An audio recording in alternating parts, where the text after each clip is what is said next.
রমজানের প্রস্তুতি নম্বর 1 হচ্ছে যত দুনিয়াবি কাজ আছে সেই কাজগুলোকে কমিয়ে ফেলবো। দুনিয়াবি কাজগুলো কি করব?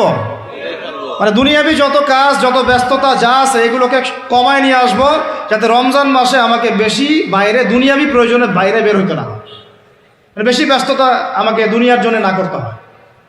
মনে করেন যে আপনি চাইলে এখন যদি সামর্থ্য থাকে রমাদান এবং ঈদের বাজার করে রাখতে পারেন, কারণ লাইলাতুল কদর নষ্ট করে ঈদের বাজার, আর রমজানের অনেক রুহানিয়াত নষ্ট করে দেয় দুনিয়াবি বাজার ঘাট, তাই না?